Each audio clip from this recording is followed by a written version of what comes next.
कामाच्या विषयी मी काल एक भाषण ऐकलं, मला एका मित्राने मुदखेडमध्ये माझ्या मित्राचं भाषण ऐकवलं.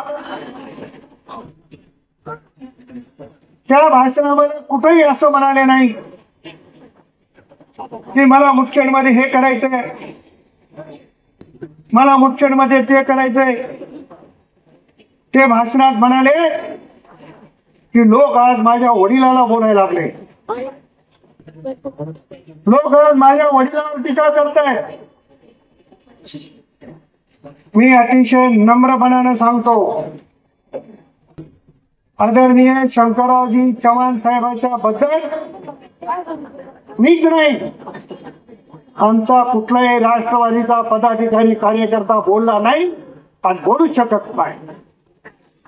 शंकरराव चव्हाण साहेबांची उंची फार मोठी आहे, त्यांच्याबद्दल आमच्या मनात आदर आहे. पण उसाच्या पोटी काऊच जन्मला त्याचा राग सगळ्या लोकांच्या मनात. तुम्ही सांगा ना, तुमचं भाषण काय झालं का?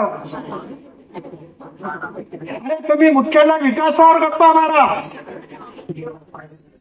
सांगा मुख्याकडे की हा विकास केला पाहिजे, हा करतोय, इतक्या वर्षात हे केलंय. पण त्याच्यावर बोलायचं नाही, मग कुठला तरी मुद्दा उकरून काढायचा आणि ज्या मुद्द्यावर कोणीच बोललं नाही ते मुद्दा आणून भावनिक करायचा, ही फार जुनी सवय आहे. आणि सगळे त्याच शाळेत होतो. मी त्यांना फार लवकर केलं आणि पोकरना साहेबांना थोडं उशिरा ओळखलं. घाटे साहेब तिथेच होते. ही शाळा फार भारी आहे, लोकांना दम द्यायचा, दहशत निर्माण करायची आणि निवडणुकीमध्ये आपला डाव साधायचा. ही पद्धत आता बंद झाली पाहिजे. कदाचित व्यापाऱ्यांना दम देतील की तुम्ही असं नाही केलं तर असं होणार आहे, मी असं करू.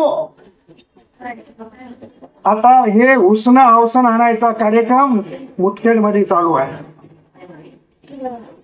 आता सत्तेमध्ये कोणी विचारत नाही.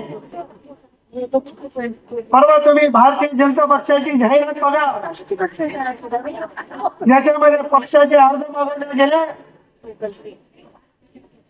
जिल्हा परिषद पंचायत समितीच्या इच्छुक उमेदवारांनी अर्ज द्यावे, त्याच्यामध्ये तुमच्या इथल्या महाशयाचा फोटो सुद्धा टाकला नाही पक्षाने. मी अध्यक्षाला विचारलं, मला फोटो का नाही? म्हणजे आमच्या पक्षात कोण आहे? ही अवस्था ज्यांची आहे त्यांच्याबद्दल आधीच बोलायची गरज नाही. तुम्ही प्रामाणिकपणाने विचार करा, लोकांच्या फुलथापाला बळी पडू नका. जो माणूस महाराष्ट्रामध्ये मंत्री राहिला, जो माणूस महाराष्ट्राचा मुख्यमंत्री झाला, तो माणूस मुदखेडमध्ये काहीच करू शकला नाही. आणि आता अडचणीत पडल्यावर म्हणते की मी हे करतो, ते खरं आहे का याचा आधी विचार करा. आज मी आमदार आहे, आमदार असताना जर मी काम करू शकलो नाही तर माझे आमदार झाल्यावर काम करू शकतो का? हे कोणाला न समजण्यासारखं भाषण. मग आता लोक विचारतील, तुम्ही एवढे वर्षापासून सत्तेत आहेत, तुम्ही मुदखेडला काय केलं? शहरात प्रवेश केला तेव्हापासून शहराच्या बाहेर जाईपर्यंत नाकाला फडकं बांधून जावं लागतं. मग लोकांनी हे प्रश्न निर्माण करू नये म्हणून आदरणीय कैलासवासी शंकररावजी चव्हाण साहेबांवर यानं बोलला, त्यानं बोलला, आपणही विश्वास ठेवला पाहिजे. शंकररावजी चव्हाण साहेबांवर कोणी बोललं नाही, बोलणार पण नाही. पण यांना त्याचं भांडवल करायचं आहे, यांना मुदखेडचा विकास करायचा नाही. अशा प्रवृत्तीला आपल्याला दूर ठेवलं पाहिजे. यांनी काय वरी कुठं खाले काय, कोणाला लुबाडले काय? समोरच्या माणसानं पुरं महाराष्ट्र खालाय. आता पक्षांतर केले, पक्ष का बदलला हे कोणी विचारले का? मुदखेडमध्ये कोणाची हिंमत आहे का की का पक्ष बदललाय? त्याने कधी खुलासा केलाय का की मी या कारणासाठी पक्ष बदललाय? आणि ते म्हणतात प्रताप पाटलांना, अरे मी तर माझ्या एवढे पक्ष बदलणारा भादरच या जिल्ह्यात नाही, पण ज्या पक्षात गेले तिथून निवडून आलो.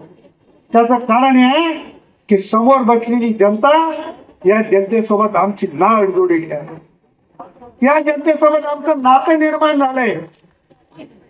म्हणून भाजपमध्ये आलो, तुम्हाला हरवून खासदार झालो, शिवसेनेतून आमदार झालो, अपक्ष झालो. आता हेच शिल्लक राहिलं होतं राष्ट्रवादी, त्याच्यातून आमदार झालो. पण विकास आणि विकासाचा पाठपुरावा आम्ही सातत्याने केला. देश विदेशातील प्रत्येक घडामोडींचे लाईव्ह अपडेट मिळवण्यासाठी आता साम टीव्हीच्या सर्व सोशल मीडिया प्लॅटफॉर्मला लाईक, फॉलो आणि सबस्क्राईब करा. तसंच सर्व नोटिफिकेशनसाठी बेल आयकॉन प्रेस करायला विसरू नका.